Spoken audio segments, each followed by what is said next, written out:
পড়তে গেলে নিজের ইচ্ছে মতো তো আর ইমামের পেছনে পড়া যায় না। ইমাম সাহেব যেমন পড়বেন, রুকুতে যত দেরি করবেন, সেজদায় যত দেরি করবেন, তেলাওয়াতে যত দেরি করবেন, আপনার প্লেন আর ট্রেন কখন ছাড়বে এটা তো ইমাম সাহেবের জানার কথা নয়। এদিকে নামাজ শেষ করে সবাই বেরোচ্ছে, কিন্তু ড্রাইভার বেরোয় না। সাহেব খুব বিরক্ত হলো, সবাই আসে, আমার ড্রাইভার আসে না কেন? সে তখন মসজিদের বাইরে দাঁড়িয়ে জানালার ফাঁক দিয়ে তাকিয়ে দেখছে মুয়াজ্জিন সেই ড্রাইভার হাতের করে কি যেন গুনতেছে। মনে মনে ভাবলো, বেটা নামাজও পড়ে, পাকা চোর। আমি যখন থাকি না, থাকতালে এই গাড়িতে প্যাসেঞ্জার ট্রেনে কত টাকা হয়েছে এখন তা হিসাব করে দেখতেছে। সাহেব বাইরে দাঁড়ায় বলছে, আরে নালায়েক, কোন সি তাকত তুঝে রোকতি হ্যায় মসজিদ সে বাহার আনে কো?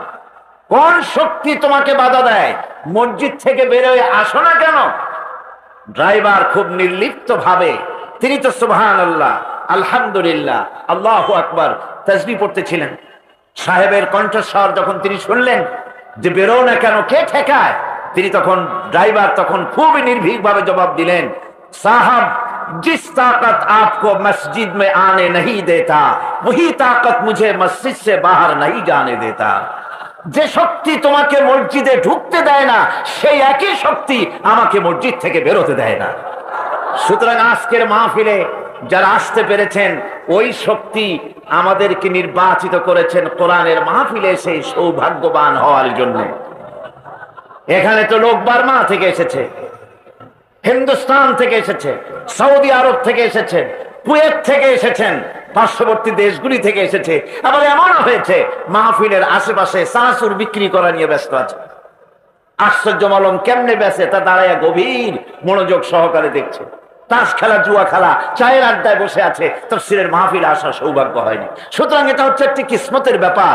আমরা দোয়া করব যারা এই মাহফিলে আসতে পারেন নাই, আল্লাহ রাব্বুল আলামিন তাদের দিলকে কোরআনের প্রতি মাইল করে দিন।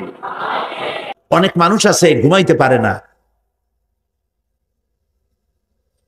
ঘুমাবার জন্য ফেনার গান খায়, ঘুমাবার জন্য ভ্যালিয়াম খায়, সিডাক্সিন খায়, রিল্যাক্সিন খায়, কত অক্সিজেন, অক্সিজেন, কত কিছু খায়, তারপরেও ঘুম আসে না। এই ঘুম যার আসে না, বিরাট নিয়ামত থেকে বঞ্চিত। সমস্ত অঙ্গ প্রত্যঙ্গ ঘুমের কোলে নিবেদিত হয়ে যেতে চায়। ঘুম না আসলে হাত আর চলে না, মাথায় আর ভাবতে ইচ্ছা করে না, পাও আর চলতে চায় না, হার্টবিট বেড়ে যায়, আর ঘুমালে পরে সব শান্ত হয়ে যায়। সুবহানাল্লাহ কব না? আল্লাহ রাব্বুল আলামিন বলেন, এই নিদ্রা কি, এই ঘুমকে আমি তোমাদের জন্য শান্তির বাহন বানিয়ে দিয়েছি।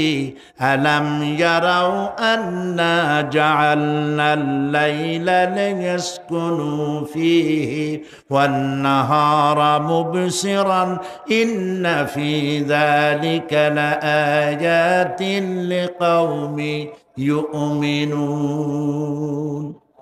তারা কি আল্লাহ পাকের এই কুদরতের কথা চিন্তা করে না, যে আমি রাতের আধার দিয়ে ধরনীর বুক ছেয়ে দেই, দিনের উজ্জ্বলতা, কোলাহল, গাড়ির আওয়াজ, ভ্যাঁ ভোঁ আওয়াজ হচ্ছে, কলকারখানার আওয়াজ হচ্ছে, সূর্যের বিরাট তাপ, ঘুম আসে না। সারাদিন কাজ করার পর শরীরের আরাম দেওয়ার জন্যে রাতের একটি কালো চাদর পৃথিবীর উপরে আমি বিছায়ে দেই, আর মানুষ আরাম গ্রহণ করে। শুধু মানুষ না, সব প্রাণী আরাম গ্রহণ করে।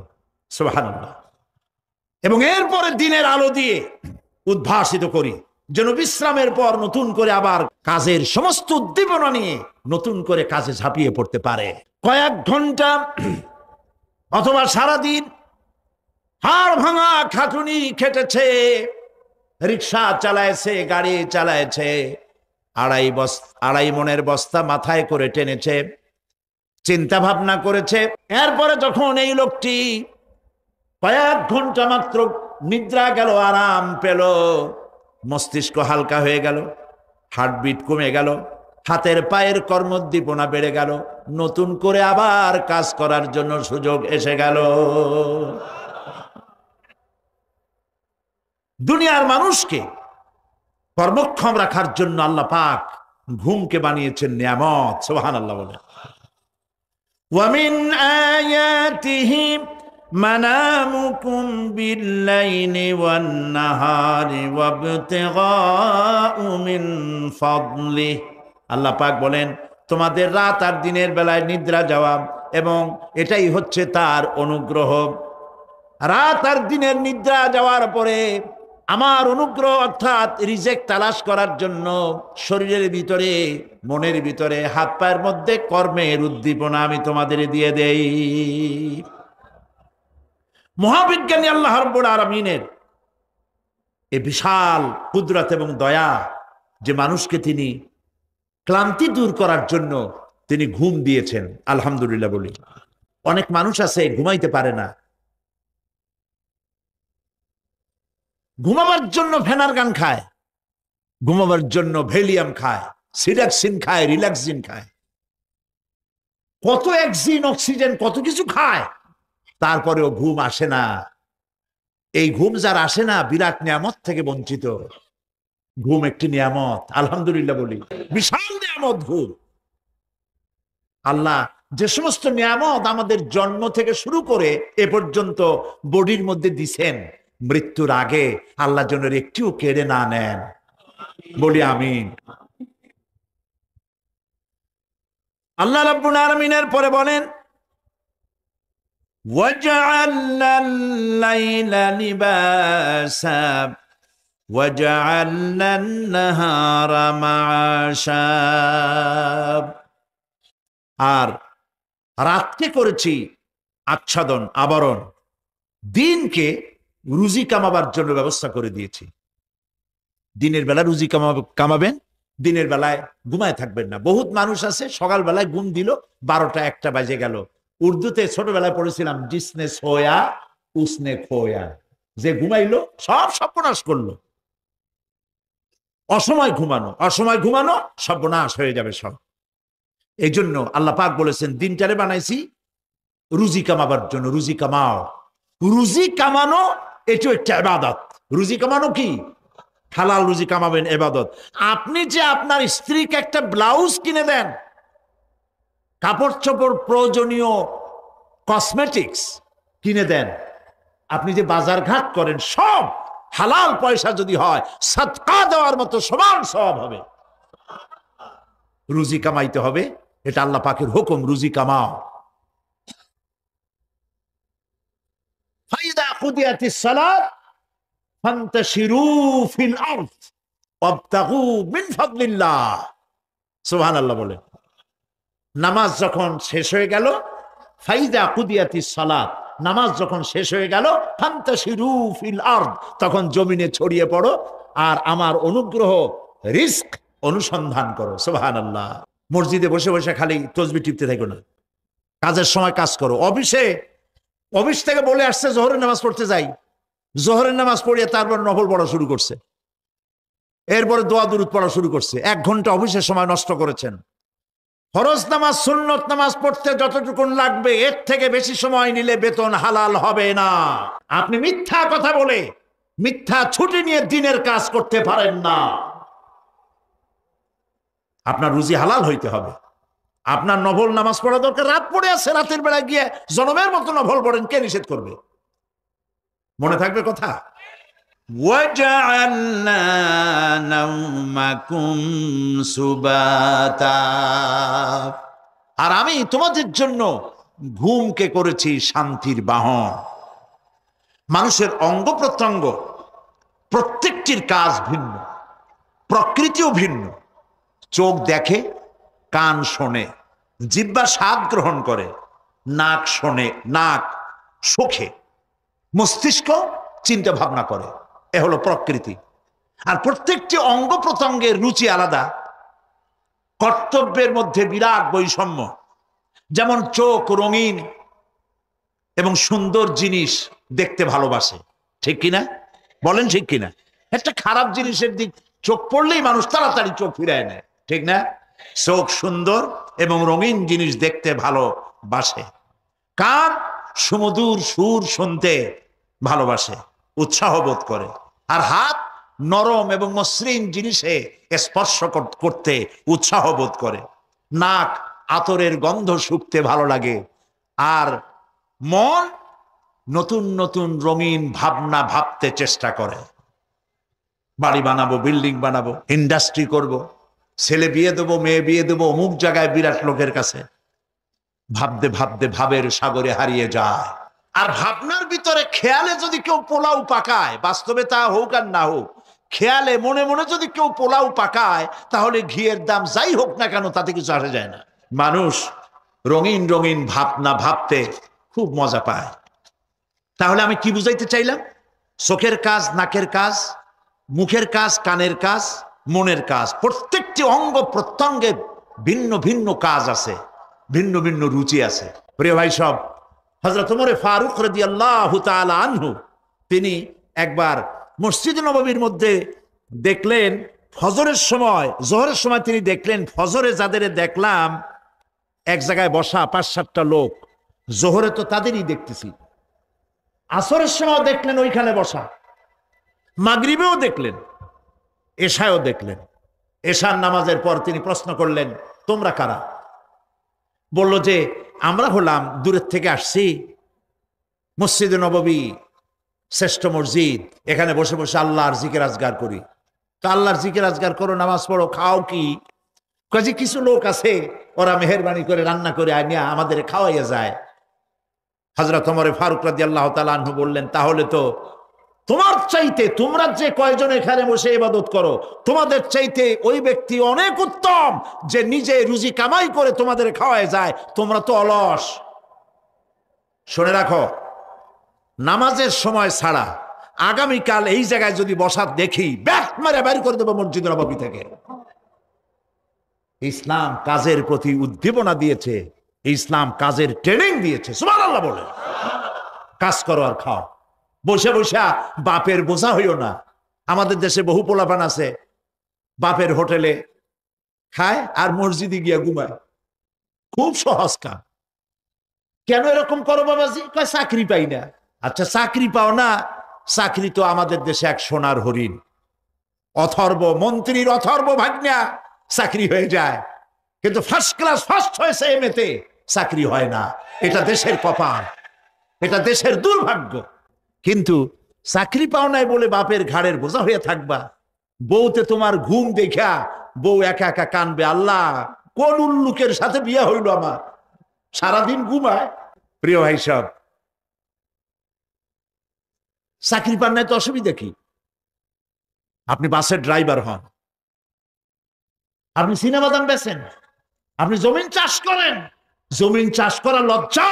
এই পৃথিবীর প্রথম মানুষ আদম আলাইহিস সালাম জমিন চাষ করেছেন, ইদ্রিস আলাইহিস সালাম দর্জিগিরি করেছেন, দাউদ আলাইহিস সালাম কর্মকার হয়ে লোহা দিয়ে অস্ত্র তৈরি করেছেন, নবী করিম সাল্লাল্লাহু আলাইহি ওয়াসাল্লাম ব্যবসা করেছেন।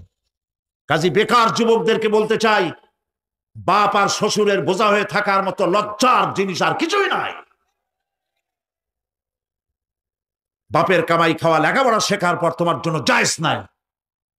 কাজ করো, কাজের অভাব নাই, হালাল কাজ করো, রুজিতে আল্লাহ বরকত দিয়ে দিবেন। আমার দেশের জমিন এত ভালো, বলার আগেই কোন সুবহানাল্লাহ। সার মার লাগে না, যেখানে সেখানে লাঙ্গল শাবলের দরকার নাই। আঙ্গুল দিয়ে মাটি খুঁচিয়া ঘরের কোনায় আঙ্গুল দিয়ে মাটি খুঁচিয়া কদুর বিচি লাগাই দেয়।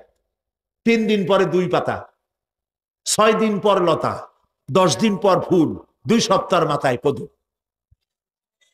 সুবহানাল্লাহ। এই আল্লাহর দেওয়া এত সুন্দর কদু খাইয়া কয় সাদের লাউ বানাইলো বই রেখে, তো একটু আলহামদুলিল্লাহ কইল না। জমিন উর্বর।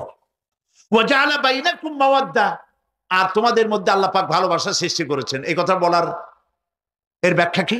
ভালোবাসা সৃষ্টি করেছেন এর ব্যাখ্যা এরকম হতে পারে, কয়েক রকম। আমি যেটা জেনেছি সেটি হচ্ছে এরকম,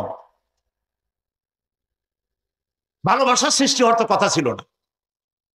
এক পর্যায়ে ভালোবাসা থাকবে কোন একটি বিশেষ সময়, বাকি সব সময় ঝগড়া হবে, এটাই হওয়া স্বাভাবিক ছিল। ধরুন মেয়ের বাড়ি চট্টগ্রাম, ছেলের বাড়ি বরিশাল। মেয়ে শুটকি খেতে খুব পছন্দ করে, ছেলের গন্ধও সহ্য করতে পারে না।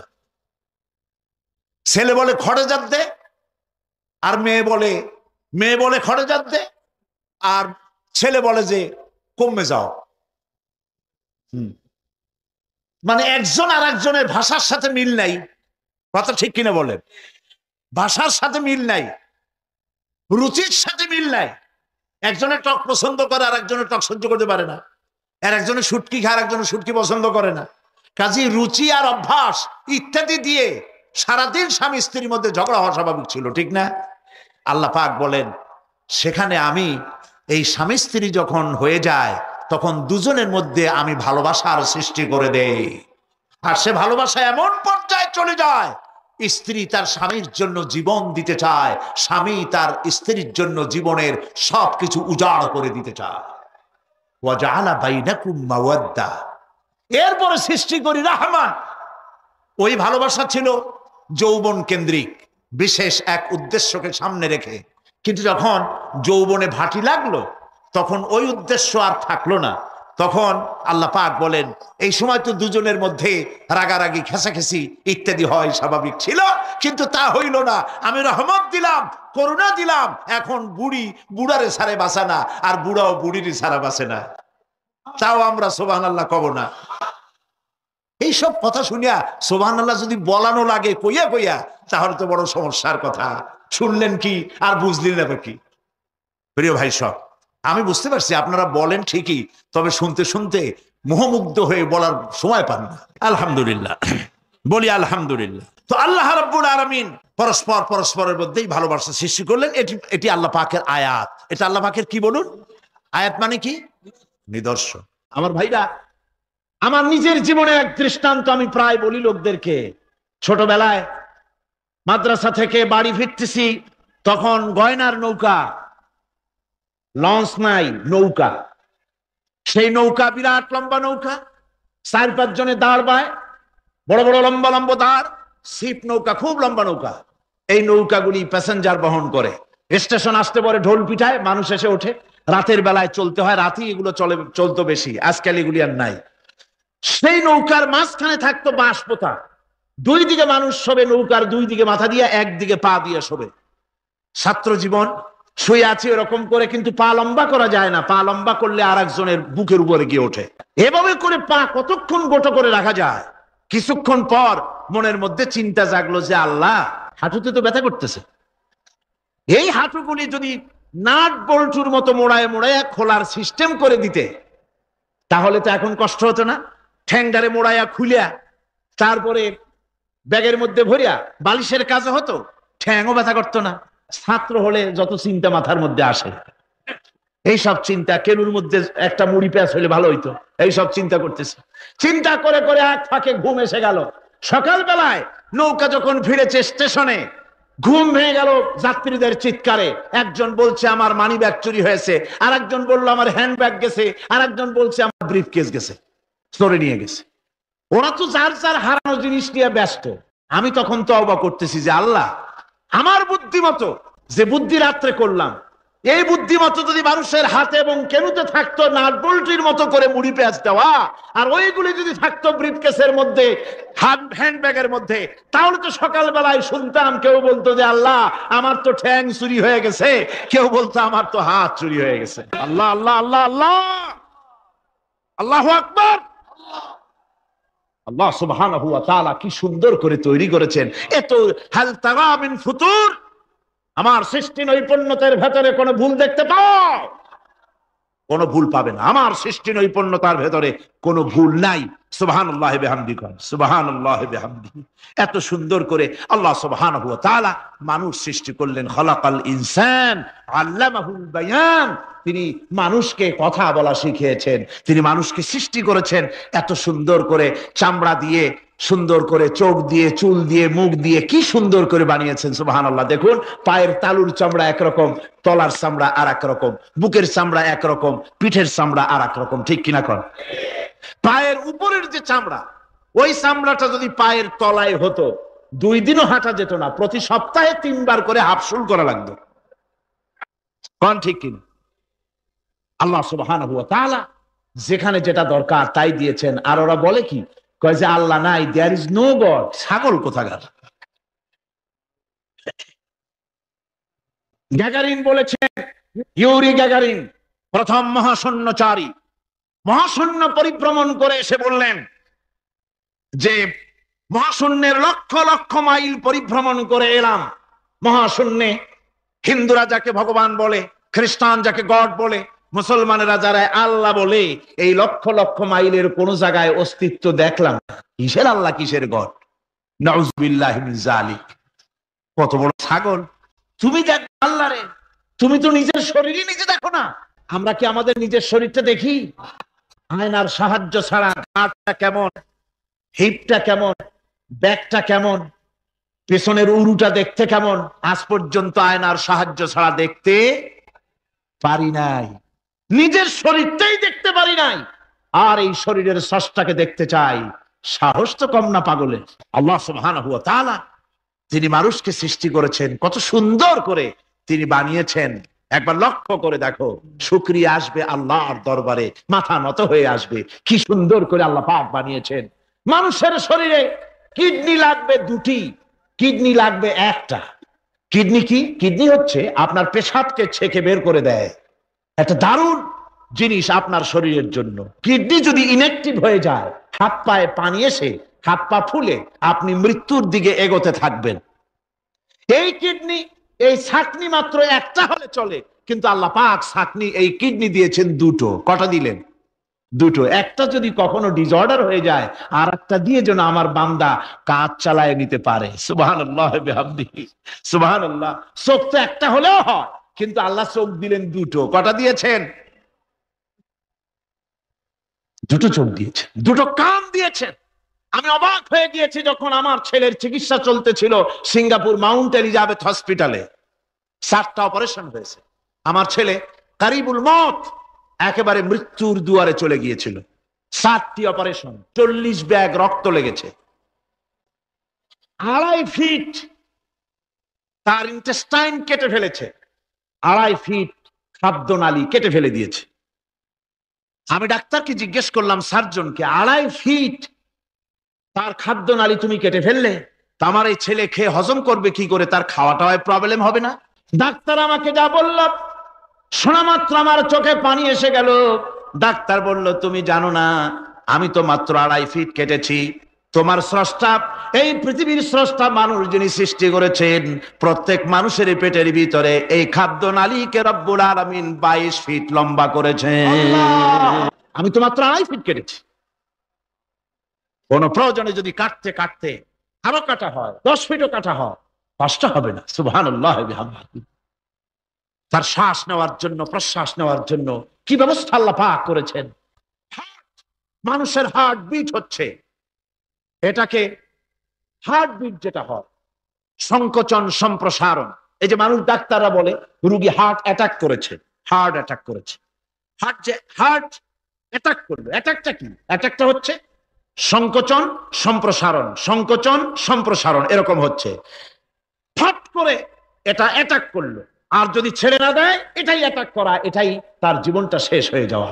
ডাক্তাররা বলেছেন যে মানুষের শরীরের সবকিছু চিন্তা করে, গবেষণা করে বহুত কিছু বুঝেছি, কিন্তু হার্টটা এরকম পাঞ্চিং কেন করে, এই জিনিস আজও পর্যন্ত আমাদের মাথায় ঢোকে নাই। সুবহানাল্লাহ। আল্লাহ পাক কি সুন্দর করে এই পাঞ্চিং এর মাধ্যমে, হার্ট যেভাবে করতেছে, এই পাঞ্চিং এর মাধ্যমে সমস্ত শরীরের রক্তগুলি পা থেকে শুরু করে মাথা পর্যন্ত সব ছড়িয়ে দেওয়া হচ্ছে। এভাবে এভাবে ছড়িয়ে দেওয়া হচ্ছে যাতে করে মানুষ জীবিত থাকে, শরীরের রক্ত গরম থাকে, হিম শীতল হয়ে মানুষ যেন মারা না যায়। এই জন্য আল্লাহ সুবহানাহু ওয়া তাআলা এত সুন্দর ব্যবস্থা করেছেন। এক সময় আঘাত পেয়ে অনেকগুলি রক্ত যদি পড়ে যায়, মানুষ রক্ত শূন্যতায় মরবে না, আবার খানিকটা রক্ত রিজার্ভও থাকে। আল্লাহ পাক রিজার্ভ করে রাখেন। স্পঞ্জের ভিতরে পানি থাকলে উপর থেকে টের পাওয়া যায়, ওরকম খানিকটা রক্ত আল্লাহ শরীরের ভিতরে রিজার্ভ রেখেছেন। এই জন্য বড় বড় ডাক্তাররা, বড় বড় ডাক্তার, বড় বড় বিজ্ঞানী কখনোই নাস্তিক হয় না। এইসব দৃশ্য দেখে তারা মনে করে নিশ্চয়ই একজন কেউ আছেন যিনি এগুলি তৈরি করেছেন, এগুলি এমনে এমনে হয় নাই। যিনি তৈরি করেছেন তিনি কে? তিনি হচ্ছেন আল্লাহ সুবহানাহু ওয়া তাআলা। তিনি এগুলি সৃষ্টি করেছেন, তিনি এগুলি তৈরি করেছেন। ওই আল্লাহ পাকের কাছেই আমাদের সকলকেই ফিরে যেতে হবে। আল্লাহ রাব্বুল আলামিন তিনি বলছেন, আমি মানুষ সৃষ্টি করেছি খালাকাল ইনসানা আল্লামাহুল বায়ান। মানুষ সৃষ্টি করেছি, শুধু মানুষকে সৃষ্টি করি নাই, আমি আবার তার জোড়াও তৈরি করে দিয়েছি। মানুষ একা একা না, পৃথিবীতে সব জোড়ায় জোড়ায় তৈরি করেছি। উদ্ভিদের মধ্যে জোড়া তৈরি করেছি, প্রাণী জগতের মধ্যে জোড়া তৈরি করেছি।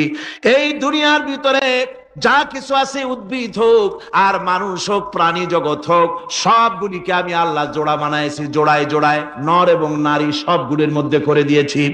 ওয়া মিন আয়াতিহি আন খালাকা লাকুম মিন আনফুসিকুম আজওয়াজান লিতাসকুনু ইলাইহা ওয়া জাআলা বাইনাকুম মাওয়াদ্দাতান ওয়া রাহমা।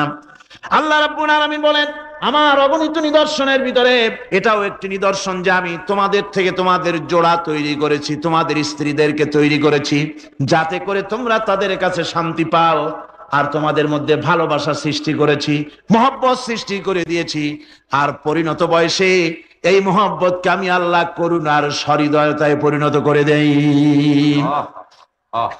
তোমার থেকে তোমার জোড়া নারী সৃষ্টি করেছি, স্ত্রী।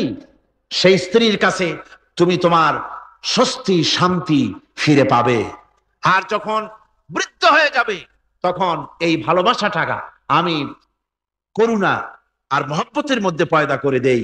এর দ্বারা এই ভালোবাসা এবং মহব্বতের মাধ্যমে সন্তান সন্ততি পৃথিবীতে আসে, নাতি আসে, পৌত্র আসে, পৌত্রী আসে। এভাবে করে আত্মীয় স্বজন পরিবেষ্টিত অবস্থায় দুনিয়ায় মানব বংশ আমি এভাবে করে বৃদ্ধি করি। আর এরপরে মানব সৃষ্টি করে মানুষকে এক পরিবেশ সৃষ্টি করে দিয়ে তাকে কথা বলারও আমি ভাষা শিখিয়েছি। আল্লামাহুল বায়ান। মানুষকে আমি কি শিক্ষা দিয়েছি? কথা বলতে আমি শিক্ষা দিয়েছি। কথা বলার কারণেই মানুষ মানুষ, আর কথা বলতে পারে না বলে মানুষের সাথে পশুর সাথে এই বিরাট পার্থক্য। পশু কথা বলতে পারে না, মানুষ কথা বলতে পারে। কথা বলা হচ্ছে মানুষের একটা বিশেষ বৈশিষ্ট্য। আরে বায়ান শব্দের অর্থ শুধু কথা নয়, বায়ান শব্দের অর্থ হচ্ছে চেতনা, বুদ্ধি, অনুভূতি, প্রজ্ঞা, মেধা, চিন্তা, বিবেচনা, ইচ্ছা শক্তি, প্রতিরোধ শক্তি, এ সবগুলি বায়ানের ভিতরে সীমাবদ্ধ। যে আমি বায়ান শিক্ষা দিয়েছি, তার মানে এতগুলি জিনিস আমি তোমার মধ্যে আমি সৃষ্টি করে দিয়েছি মানুষের মধ্যে। এরপরে এ বায়ান একটি শিক্ষা। শিক্ষা বলতে বুঝায়, এই শিক্ষাটা আল্লাহ সবাইকে দিয়েছেন। মাছ সাঁতার কাটতে পারবে, পাখি আকাশে উঠতে পারবে, পাখিকে আল্লাহ ওড়ার ক্ষমতা দিয়েছেন। মুরগির বাচ্চা ডিমের থেকে বের করে পানির মধ্যে ছেড়ে দিবেন, ও সাঁতার কাটতে পারবে না। আপনি আমারে কোন মুরগির ডিমের ভিতরে মুরগির বাচ্চা, হাঁসের ডিমের ভিতরে হাঁসের বাচ্চা, সে কি করে বোঝে ডিমের কোন অংশ পাতলা? সেই অংশটা সে অপারেশন শুরু করে দেয়। সে কিন্তু সব জায়গায় ঠোকায় না। ওই ডিমের পর্দার ভিতরে একটা অংশ আছে পাতলা, সামান্য পাতলা, সেই পাতলা অংশ সে ঠুক করে একটুখানি অপারেশন করে, পর্দাটা ফেটে যায়, সেখান থেকে সে বেরিয়ে আসে। কে শিখালো যে এই জায়গায় ঠুক করে আওয়াজ কর, বেরোতে পারবি? কে শিখালো? আল্লাহ পাক শিক্ষা দিয়েছেন। এটা বায়ানের অন্তর্গত। মানুষকে দিয়েছেন বায়ান, ওকে দিয়েছেন শিক্ষা। হাঁসের বাচ্চা পানির ভিতরে ছেড়ে দিলে ওকে সাঁতার কাটতে হবে, কে শিখালো? আল্লাহ পাক। বাতাসে পাখিরা উড়ে বেড়ায় ডানা মেলে। আওয়ালাম ইয়ারাও ইলা তায়রি সাফাতিন ওয়া ইয়াকবিদনা মা ইউমসিকুহুন্না ইল্লার রহমান। দেখে নাকি তারা পাখিটি কেমন? মেলি দুটি লঘু ডানা, উড়িয়া বেড়ায় শূন্যের পরে নাহি তার কোনো মানা।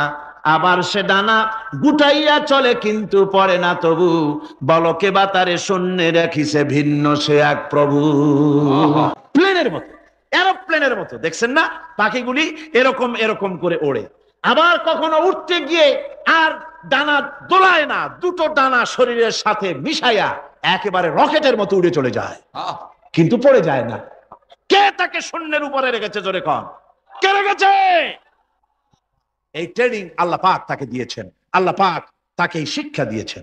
এই শিক্ষা, পানিতে সাঁতার কাটবে মাছ, বায়ুতে ভেসে বেড়াবে পাখি, তারপরে মানুষের চোখের পলক পড়বে, পাকস্থলী হজম করবে, এসব শিক্ষা আল্লাহ দিয়েছেন। প্রত্যেকটা জিনিসকে সৃষ্টি করেছেন, আর তার কাজটাও কিভাবে হবে তাও আল্লাহ পাক শিখিয়ে দিয়েছেন।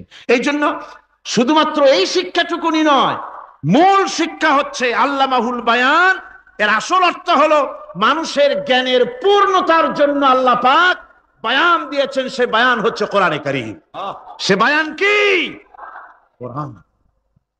এই কোরআন হচ্ছে মানুষের জ্ঞানের পূর্ণতা। কোরআন দিয়েই মানুষের জ্ঞান পরিপূর্ণ হয়। তোমাদেরকে খুব সামান্যতম জ্ঞান দেওয়া হয়েছে। আসল জ্ঞানের মালিক কে? আল্লাহ সুবহানাহু ওয়া তাআলা। আল্লাহ রাব্বুল আলামিন বলেন, আশ-শামসু ওয়াল কমারু বিহুসবান ওয়ান নাজমু ওয়াশ-শাজারু ইয়াসজুদান। সূর্য এবং চন্দ্র একটা বিরাট একটা হিসাবের অনুসরণে বাধ্য। সূর্য আর চন্দ্র একটা হিসাবের অনুসরণে বাধ্য, এর ব্যতিক্রম হওয়ার কোনো উপায় নাই। সূর্য এবং চন্দ্র তার আপন আপন কক্ষপথে ঘুরবে, ইচ্ছে মাফিক সূর্য চন্দ্র ঘুরতে পারবে না। 12টার সময় সূর্য এসে বলতে পারবে না, বেটারা ছট আমি এখন উদিত হব, পারবে? পারবে না। দিনের দুপুরের সময় রাত এসে মাথা চাড়া দিয়ে জাগাতে পারবে না, দিন সরে যা আমি এখন সবটাকে রাত বানায় দেব, পারবে না। চন্দ্র এবং সূর্য একটা নির্ধারিত একটা হিসাবের অনুসরণে তারা রয়েছে।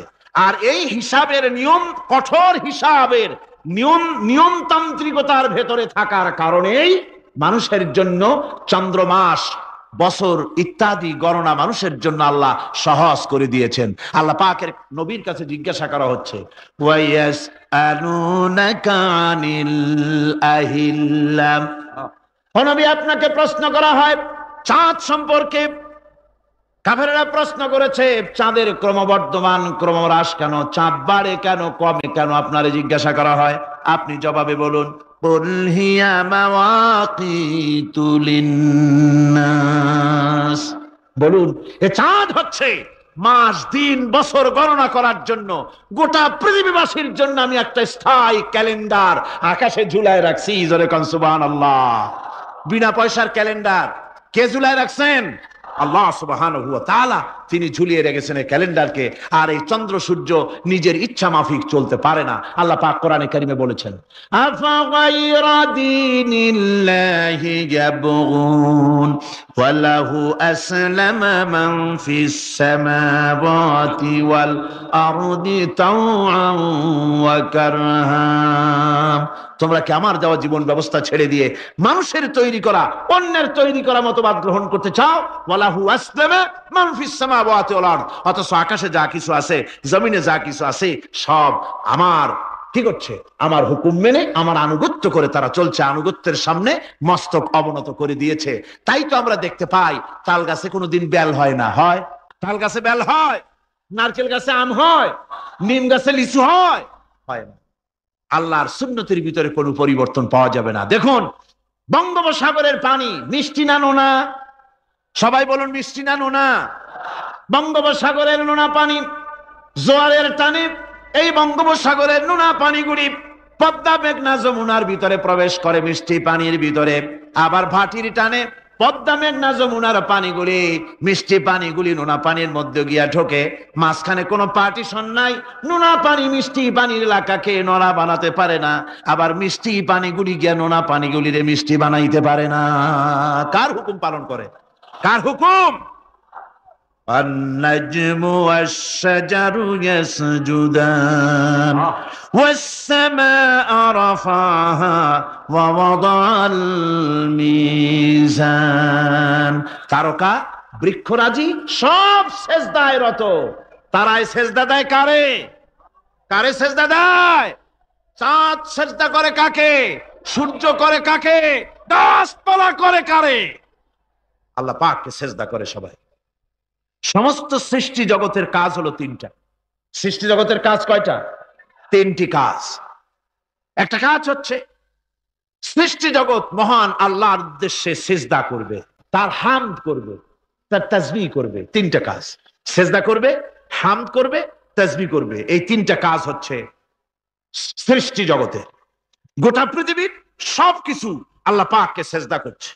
কোরআনে কারীমে রব্বুল আলামিন বলেন, ওয়ালিল্লাহি ইয়াসজুদু মান ফিস সামাওয়াতি ওয়াল আরদি তাওআন ওয়া কারহা ওয়া যিলালুহুম বিল গুদুবি ওয়াল আসাল। আল্লাহ পাক বলেন, আকাশে যা কিছু আছে জমিনে যা কিছু আছে সব কিছু আমার সেজদা করে, এমনকি গাছও আমার সেজদা করে। গাছগুলি সকাল বেলায়, গাছের ছায়া সকাল বেলায় আর বিকাল বেলায় নিজের ছায়া লম্বা করে দিয়ে আমার সামনে সেজদায় পতিত হয়ে যায়। গাছগুলি আমাকে সেজদা করে, তারকা সমূহ, চন্দ্র সূর্য সব আমাকে সেজদা করে। ওয়ালিল্লাহি ইয়াসজুদু মা ফিস সামাওয়াতি ওয়া মা ফিল আরদ মিন দাব্বাতিন ওয়াল মালাইকাতু ওয়া হুম লা ইস্তাকবিরুন। আকাশ এবং জমিনে যা কিছু আছে আমার সিজদা করে। আমার সিজদা থেকে কেউ অহংকার করে না, অহমিকতা করে না। আমার সিজদা থেকে কেউ ফিরে যায় না, সবাই আমাকে সিজদা করে। সুতরাং ও মানুষ, আমার দরবারে সিজদায় মাথা নত করে দাও। সবগুলি আমার সামনে সিজদা করতেছে। আলাম তারা আন্নাল্লাহা ইয়াসজুদু লাহু মান ফিস সামাওয়াতি ওয়া মান ফিল আরদ ওয়াশ-শামসু ওয়াল কামারু ওয়ান নুজুমু ওয়াল জিবালু ওয়াশ-শাজারু ওয়াদ-দাওয়াবু ওয়া কাসীরুম মিনান নাস। আল্লাহ পাক বলছেন, আকাশ এবং জমিনে যা আছে সব আমাকে সেজদা করছে। চাঁদে, সূর্যতে, গাছপালায়, পাহাড় পর্বতে সবকিছু, সমস্ত প্রাণী জগৎ পর্যন্ত, চতুষ্পদ জন্তুগুলি পর্যন্ত আমি আল্লাহকে সেজদা করে। সুবহানাল্লাহ। আল্লাহ রাব্বুল আলামিন এবার বলেন, ওয়াল আরদা ওয়াদাহা লিল আনাম ফিহা ফাকিহাতু ওয়ান নাখলু যাতুল আকমাম। আল্লাহ পাক বলছেন, পৃথিবীকে তিনি সমস্ত সৃষ্টির জন্য এই পৃথিবী বানিয়েছেন। আনাম, আনাম শব্দের অর্থ হচ্ছে জীব, জানদার। যত জানদার আছে সমস্ত জানদারদের জন্য আল্লাহ পাক এই পৃথিবীকে বানিয়েছেন। অর্থাৎ যাদের প্রাণ আছে, প্রাণী সময়ের জন্য আল্লাহ যা সৃষ্টি করেছেন সেটা হলো এই পৃথিবী। এই পৃথিবী ছাড়া অন্য কোথাও কোন প্রাণী বসবাসের উপযোগী করে আল্লাহ তৈরি করেন নাই। এই পৃথিবীটা কি আল্লাহ পাক প্রাণীদেরকে বসবাসের উপযোগী করে তৈরি করেছেন। তারপরে বলছেন, পৃথিবী তো তৈরি করলাম, এরপরে আমি তাদের সমস্ত খাবার দাবারের ব্যবস্থাও করেছি। খেজুরগুলিকে আমি প্যাকেট করে তোমাদের সামনে দিয়েছি, আচ্ছাদন দিয়ে দিয়েছি। খেজুরের কথা এখানে বলা হয়েছে, শুধু খেজুর নয়, খেজুর, আঙ্গুর, বেদানা, আপেল, যত খাবার আমাদের সামনে আল্লাহ দিয়েছেন সমস্ত খাবারগুলি প্যাকেট করা। জোরে বলেন, কি করা? প্যাকেট করা। কি মহব্বত করে আল্লাহ দিয়েছেন। কলা বলেন, তাল বলেন, বেল বলেন, সব খাবারগুলিকে আল্লাহ পাক প্যাকেট করে মানুষের সামনে হাজির করেছেন। কারণ ওয়ালাকাদ কাররামনা বানি আদমা, যেহেতু আদম সন্তানকে আমি সম্মানিত করেছি, তাই আদম সন্তানের সামনে, ভদ্র সম্মানিত মেহমানের সামনে যত খাবার দিলাম সব খাবারগুলিকে আমি গুছিয়ে সুন্দর করে সাজিয়ে আমি কভার করে তোমার সামনে পেশ করেছি। ওয়াল হাব্বুজুল আসফি ওয়ার রাইহান, এরপরে দানা দিয়েছি, ভুসি দিয়েছি। দানা হচ্ছে মানুষের খাবার, ভুসি হচ্ছে পশুর খাবার। এই মানুষের খাবার, পশুর খাবার সবকিছু আমি পরিবেশন করেছি। এরপর আল্লাহ বলছেন, ফাবিআইয়ি আলা রাব্বিকুমা তুকাযযিবান। আল্লাহ পাক বলছেন, কোন নিয়ামতকে, তোমার প্রভুর কোন নিয়ামতকে অস্বীকার করতে পারো? আল্লাহর কোন নিয়ামতকে অস্বীকার করতে পারবে না। এভাবে হাজারো নিয়ামত দিয়ে আমি তোমাদেরকে সমৃদ্ধ করেছি। সূরা আর রহমান একেবারে শেষ পর্যন্ত আল্লাহর এই সমস্ত নিয়ামত দিয়ে ভরা, নিয়ামতের কথা দিয়ে, রহমতের কথা দিয়ে ভরা। জোরে কোন সুবহানাল্লাহি ওয়া বিহামদিহি।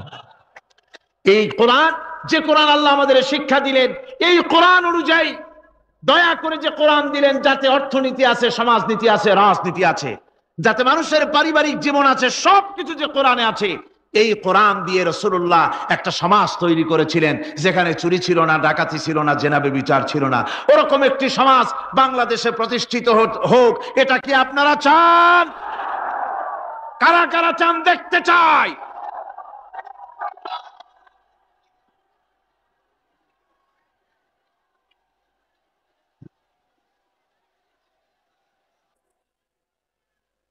আলহামদুলিল্লাহ। সবাই কোন আলহামদুলিল্লাহ। আদব রক্ষা করুন, আদব রক্ষা করুন। তাড়াতাড়ি বসুন, তাড়াতাড়ি। আলহামদুলিল্লাহ। আমি বুঝছি, ওই এক বুড়ি আছাড় খেয়ে পড়ে গেছিল, বললো যে পড়লাম যখন তিনি একটু পান খায়নি। মানে স্লোগানের সুযোগ যখন পাইলাম একটু দাঁড়ায় কোমরটা সোজা করে নি। মন্দ না, ভালোই করেছে। আল্লাহ পাক বলছে খলাকাল ইনসানা আল্লামাহুল বায়ান, আমি মানুষকে সৃষ্টি করেছি। দেখো তোমার নিজের দিকে তাকাও।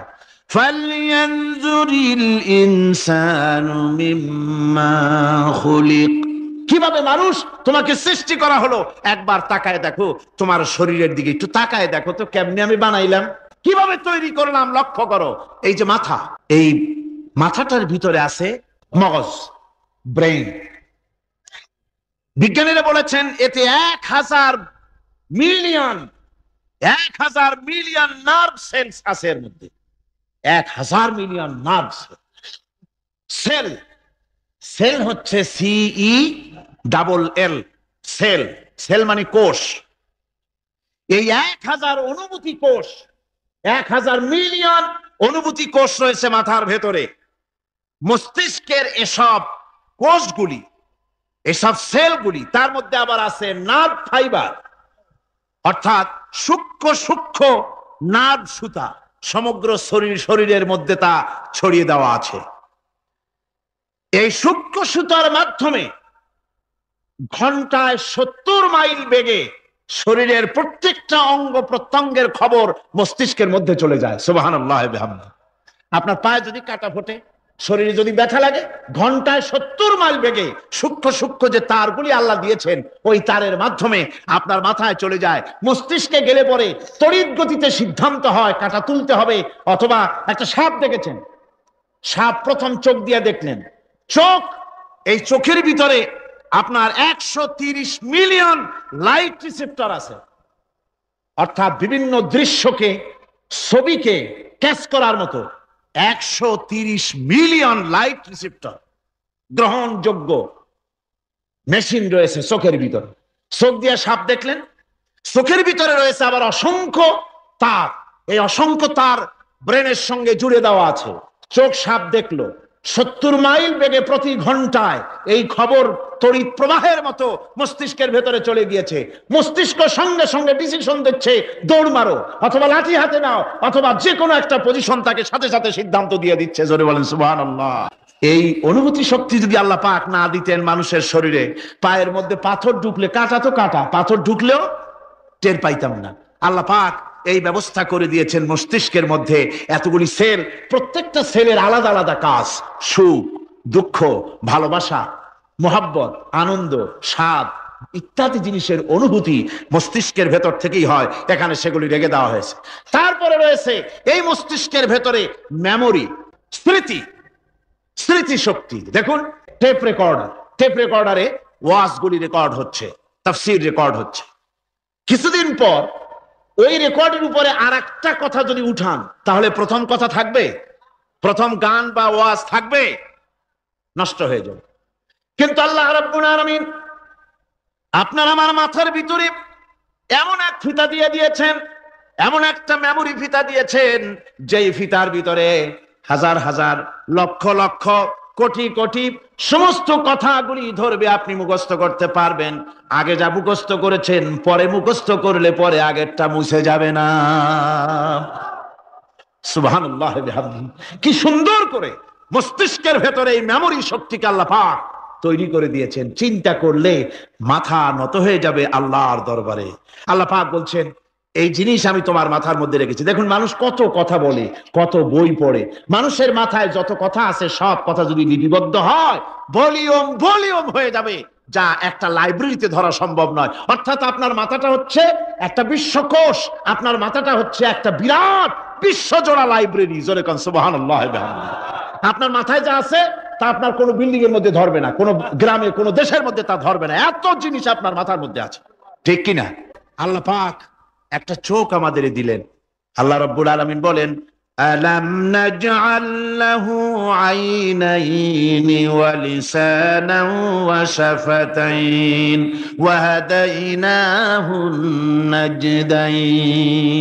আমি কি তোমাদেরকে দুটি চক্ষু আর জিহ্বা আর তোমাদেরকে আমি কি তোমাদের দুটি চক্ষু দুটি ঠোঁট আর জিহ্বা কি আমি তোমাদের দেই নাই, যা দিয়া তোমরা দেখতে পাও, যা দিয়া তোমরা অনুভূতি মাথার ভিতরে অনুভূতি জাগে। এই যে দুটো চোখ দিলাম, সুবহানাল্লাহ সুবহানাল্লাহ বলেন। দুটি চোখ আছে বলে এই সুন্দর পৃথিবী দেখতে পাই। চোখ দুটি না থাকলে পৃথিবী অন্ধকার, মা দেখতে পাবো না, কোরআন দেখতে পাবো না, পৃথিবী দেখতে পাবো না, বাপ দেখতে পাবো না, সন্তান দেখতে পাবো না, দুনিয়াটা মিথ্যা হয়ে যাবে, ঠিক কিনা? ছোট্ট চোখ, 1 থেকে 1.5 ইঞ্চির ভিতরে এত সুন্দর দুটি ক্যামেরা, যে ক্যামেরা দিয়া দুনিয়ার সব কিছুকে ক্যাচ করা যায়, সব ক্যাচ করা যায়। বলুন তো, এমন একটা বাক্স আপনারা কেউ বানায় দিতে পারবে যে বাক্সের ভিতরে হাতি, ঘোড়া, বাঘ, ভল্লুক, ময়না, টিয়া, পাহাড়, পর্বত, নদ, নদী, কীট, পতঙ্গ, তরু, লতা, গাছপালা, গোষ্ঠী সুদ্ধা ধরবে, আরো খানিকটা জায়গা বাকি থাকবে, এরকম একটা বাক্স কেউ বানায় দিতে পারবে? এমন একটা বাক্স পৃথিবীর কোন মিস্ত্রি বানাতে পারবে না। কিন্তু আল্লাহ রাব্বুল আলামিন আপনার আমার কপালের নিচে 1 থেকে 1.5 ইঞ্চির ভিতরে এমন 2টা ফিল্ম বক্স তৈরি করে দিয়েছেন, যা দিয়ে তাকাবেন আপনি কোটি কোটি মানুষ দেখবেন, পাহাড় দেখবেন, সমুদ্র দেখবেন, সূর্য দেখবেন, চন্দ্র দেখবেন। এত কিছু দেখার পরেও চোখের ভিতরে আরো খানিকটা জায়গা ফাঁকা থেকে যায়। কি বিরাট নিয়ামত এই চোখ আল্লাহ পাক আমাদেরকে দান করেছেন। এই চোখকে হেফাজতের জন্য আবার চোখের উপরে সানসেট তুলে দেওয়া আছে, সানসেট ভুরু, আল্লাহ ভুরু লাগায় দিয়েছেন, নিচে একটু হাড় জায়গায় দিয়েছেন, উপরে সানসেট, ভেতরে চোখ, যাতে করে বল এসে লাগলে পরে চোখটা গলে না যায়, আছাড় খেলে পরে চোখটা গলে না যায়, চোখটাকে সেফ সাইডে রেখে দিয়েছেন আল্লাহ পাক সুবহানাহু ওয়া তাআলা। আল্লাহ পাকের কাছে শুকরিয়া তো আদায় করলাম না, আদায় করি। আসুন পড়ি আমরা সবাই, আলহামদুলিল্লাহি রাব্বিল আলামিন। আল্লাহ পাক বলেন, আলাম নাজআল লাহু আইনাইনি ওয়া লিসানাও ওয়া শাফাতাইন। জিহ্বা দিলাম আমি তোমাকে, এই জিহ্বার ভিতরে 3000 আস্বাদন স্তর আছে। বিজ্ঞানীরা বলেছেন একটা জিহ্বার মধ্যে 3000 আস্বাদন স্তর আছে। প্রত্যেকটা স্তরের সাথে মস্তিষ্কের সাথে তার লাগানো আছে। জিহ্বায় সব জিনিসের টেস্ট নেবেন আর তার অনুভূতি, তার স্বাদটা ওখানে টের পাবে মস্তিষ্কের ভেতরে। এই জিহ্বা আল্লাহ পাক দান করে দিলেন মুখের মধ্যে, সুবহানাল্লাহি বিহামদিহি। সব রকমের স্বাদ পান না একরকম? জিলাপির স্বাদ একরকম, রসগোল্লার স্বাদ আর এক রকম, ছানার স্বাদ আর এক রকম, বেলের স্বাদ একরকম, তালের স্বাদ আর এক রকম, মুরগির স্বাদ একরকম, খাসির স্বাদ আর এক রকম, লোট্টা ফিশের স্বাদ একরকম, শুটকির স্বাদ আর এক রকম, কোরাল মাছের স্বাদ আর এক রকম, শাকের স্বাদ আর এক রকম। হাজার হাজার খাদ্য দ্রব্যের স্বাদ এক জিহ্বা দিয়ে আল্লাহ রব্বুল আলামিন নেওয়ার তৌফিক দিলেন। খালাকাল ইনসান, কি সুন্দর করে মানুষ বানালাম। দেখিস না, শুকরিয়া আদায় করিস না, এগুলি দেখবি আর শুকরিয়া আদায় করবি কি সুন্দর করে আমি আল্লাহ তোমাকে সৃষ্টি করেছি। শুধু তাই নয়, আল্লাহ পাক বলেন, ইয়া আইয়ুহাল ইনসানু মা গাররাকা বিরাব্বিকাল কারীম।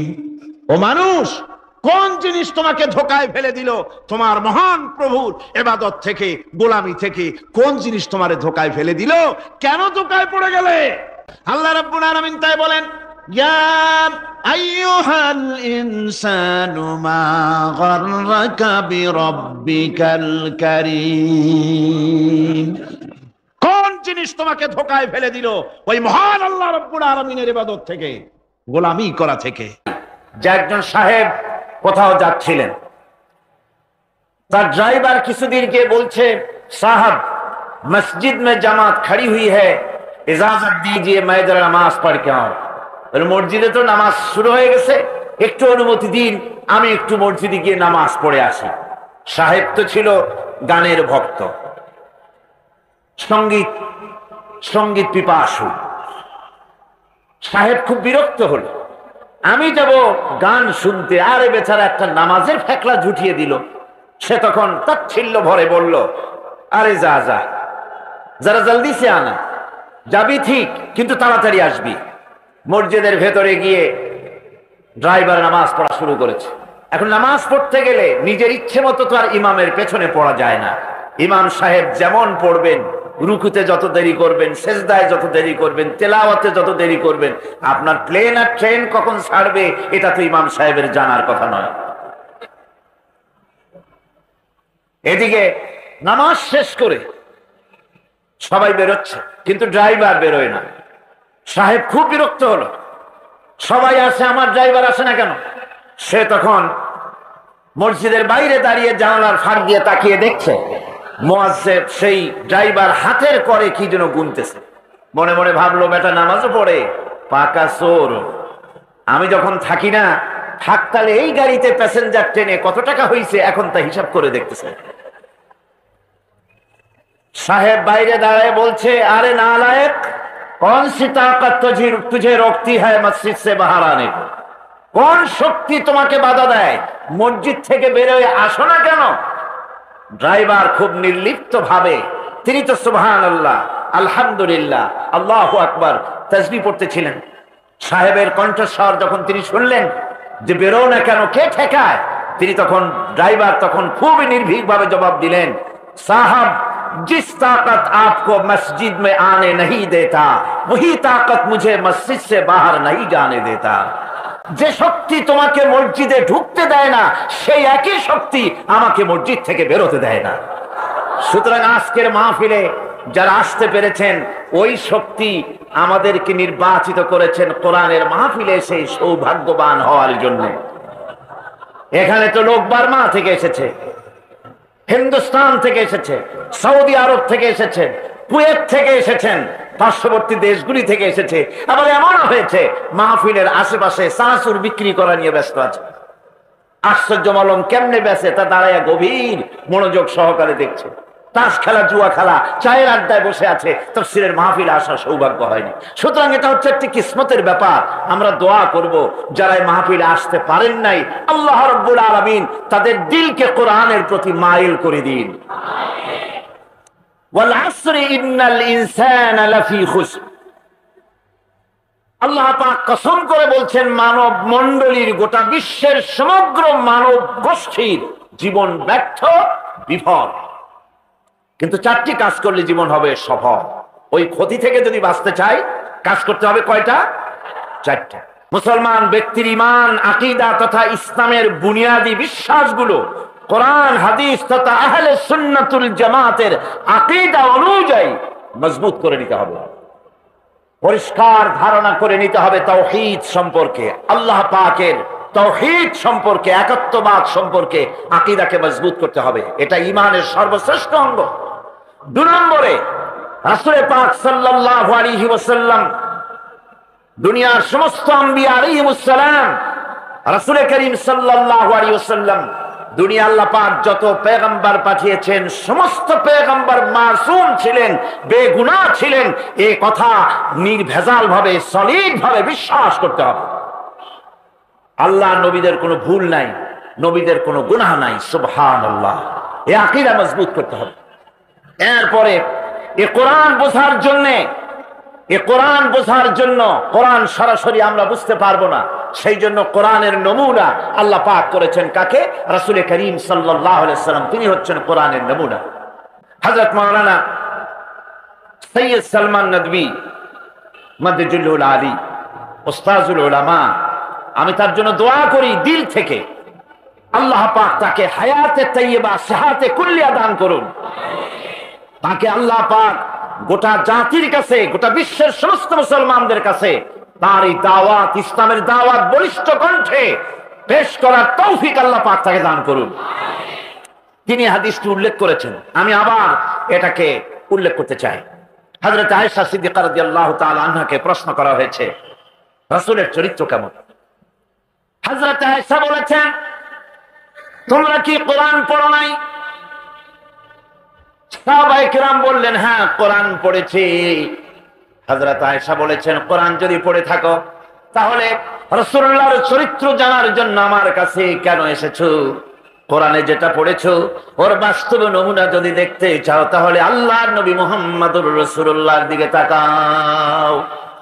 কোরআনে কারীমের মুজাসসাম নমুনা ছিলেন মুহাম্মাদুর রাসূলুল্লাহ সাল্লাল্লাহু আলাইহি ওয়াসাল্লাম। সুতরাং কোরআন বোঝার জন্য কোরআনের মূল ব্যাখ্যা, এক তাফসীর বহুত বেরিয়েছে পৃথিবীতে, কিন্তু মূল ব্যাখ্যাটা, মূল ইন্টারপ্রেটার, মূল তরজমান, মূল ভাষ্যকার, মূল মুফাসসির যিনি, তিনি হচ্ছেন বিশ্বনবী সরওয়ারে কায়নাত, আশরাফুল আম্বিয়া, সাইয়্যিদুল মুরসালিন, রাহমাতুল লিল আলামিন, জনাবে মুহাম্মদ রাসূলুল্লাহ সাল্লাল্লাহু আলাইহি ওয়াসাল্লাম। কোরআন বোঝার জন্য নবীকে বুঝতে হবে। কোরআন বোঝার জন্য কি বুঝতে হবে? বলেন কাকে? আর নবীকে বুঝতে হলে অবশ্যই সাহাবায়ে কেরাম রিদওয়ানুল্লাহ তাআলা আলাইহিম আজমাইন, তাদেরকে শ্রদ্ধা করতে হবে, ভালোবাসতে হবে, আর তাদের অনুকরণ করেই রাসূলকে অনুকরণ করা সম্ভব। আল্লাহ রাব্বুল আলামিন কোরআনে কারীমের ভিতরে বলেছেন, মা কানা মুহাম্মাদুন আবা আহাদিম মির রিজালিকুম ওয়ালাকিন রাসূলুল্লাহি ওয়া খাতামান নাবিয়্যিন। মুহাম্মদ সাল্লাল্লাহু আলাইহি ওয়াসাল্লাম তিনি তোমাদের কোন পুরুষদের পিতা নন, তিনি তোমাদের কোন পুরুষদের পিতা নন, তিনি হচ্ছেন রাসূল এবং সর্বশেষ রাসূল। তাকে দিয়ে নবুয়তের মিশনকে তামাম করা হয়েছে। রাসূলের পরে আর কোন নবী এই পৃথিবীতে আসবে না। নবীজি বলেছেন, একটা সুন্দর বিল্ডিং যদি কেউ তৈরি করে, ওই বিল্ডিংটার কোনায় যদি একটা ইট না থাকে, তাহলে যারা দেখতে আসবে দর্শকেরা বলবে এত সুন্দর বিল্ডিংটা, কিন্তু একখানা ইট খালি আছে। এটা তাদের চোখে ধরা পড়বে এবং তারা আশ্চর্য হয়ে বলবে একখানা ইট খালি আছে এখানে। নবীজি বলেছেন, নবুয়তের ইমারতের ভিতরে একখানা ইট খালি ছিল। আল্লাহ রাব্বুল আলামিন আমাকে দিয়ে নবুয়তের মিশনকে পরিপূর্ণ করে দিয়েছেন। আমার পরে আর কোন নবী আসবে না, আমি শেষ নবী। আমার পরে কোন নবী আসবে না, রাসূল আসবে না। আমার পরে কোন উম্মত আসবে না, আমি শেষ নবী, আর আমার উম্মত হচ্ছে শেষ উম্মত। এরপরে আর কোন নবীও আসবে না, কোন রাসূলও আসবে না।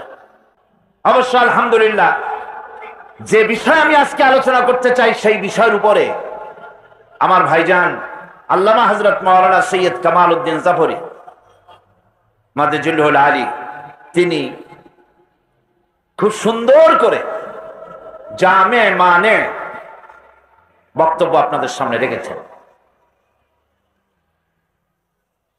ঈমানের কোনো দাম নাই যদি আমলে সালেহ না থাকে।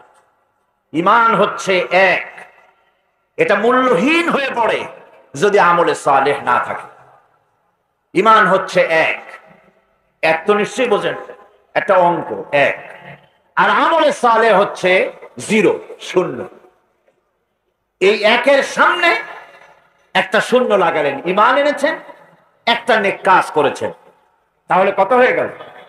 10 হলো। আর একটা ভালো কাজ করলেন, কত হইল?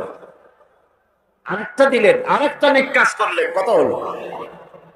এভাবে করে শূন্য যত বসাবেন, তার মানে ভালো কাজ যত করবেন, আপনার ঈমানের মর্যাদা তত বৃদ্ধিপ্রাপ্ত হতে থাকলো।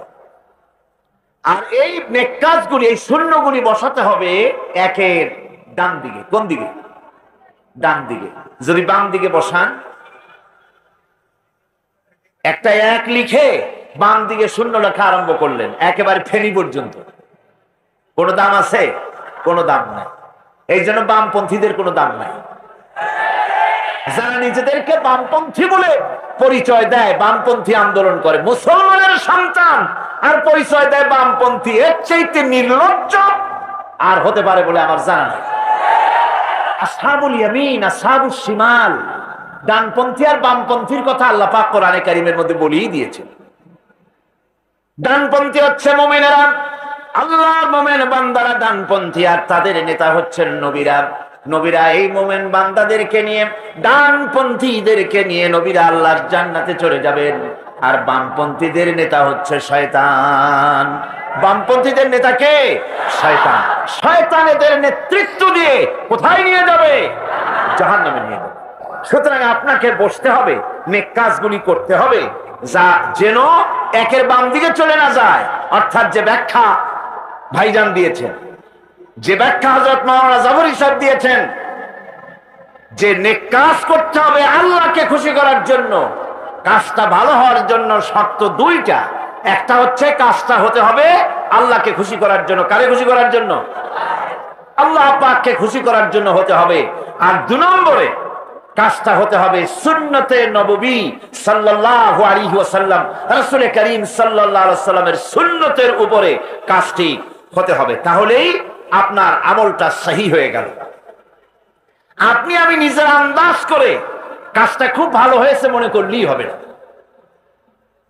নিকৃষ্ট বা অসৎ কাজের পরিণতি সম্পর্কে কোরআন বলছে, قُلْ هَلْ نُنَبِّئُكُمْ بِالْأَخْسَرِينَ أَعْمَالًا الَّذِينَ ضَلَّ سَعْيُهُمْ فِي الْحَيَاةِ الدُّنْيَا وَهُمْ يَحْسَبُونَ أَنَّهُمْ يُحْسِنُونَ صُنْعًا।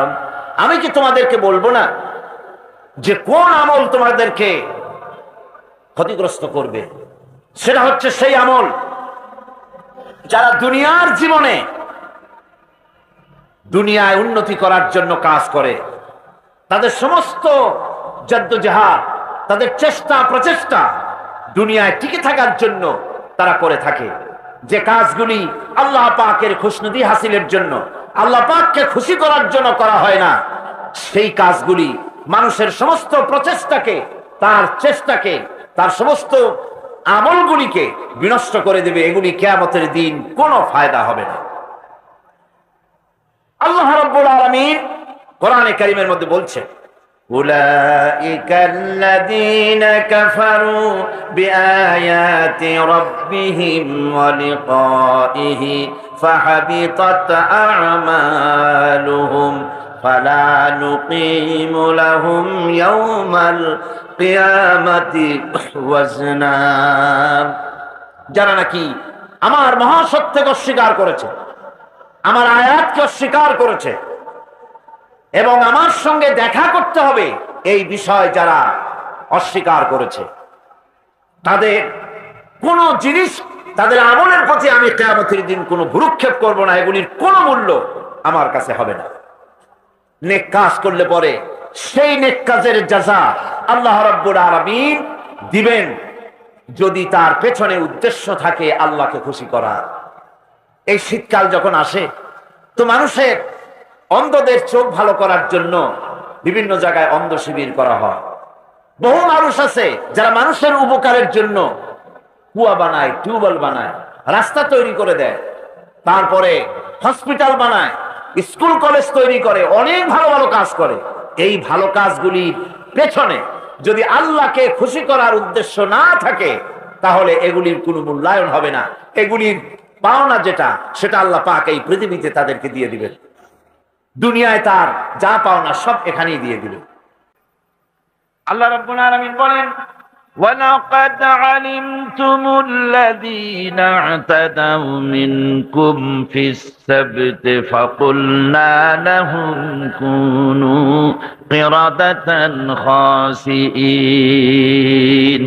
ইহুদীদেরকে লক্ষ্য করে আল্লাহ পাক বলছেন, নিজেদের জাতির সেই সব লোকদের ঘটনা নিশ্চয়ই তোমাদের মনে আছে যারা নাকি শনিবার দিনের বিধানকে অমান্য করেছিল, মাছ খেয়েছিল।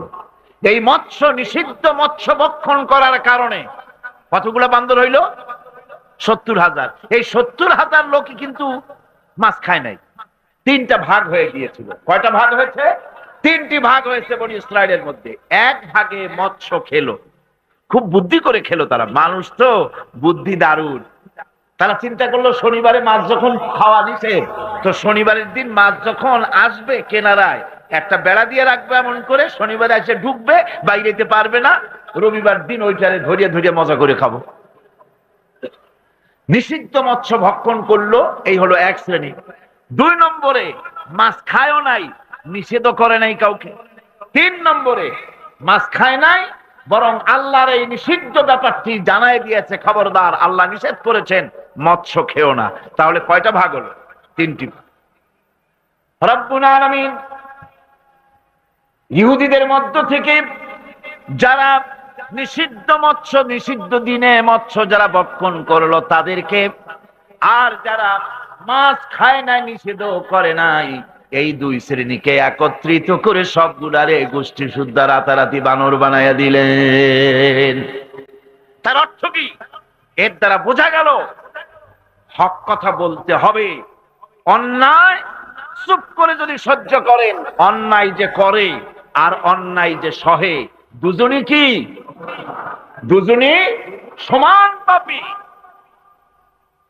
আপনাকে নিষেধ করতে হবে, অন্যায়ের বিরুদ্ধে আপনাকে কথা বলতে হবে। লূত আলাইহিস সালামের জামানায় যখন জমিনটাকে উল্টে দেওয়ার জন্য অর্ডার হলো, তখন ফেরেশতা বলছিল, আয় আল্লাহ, এই জমিনে তো একটা লোক আছে যে 30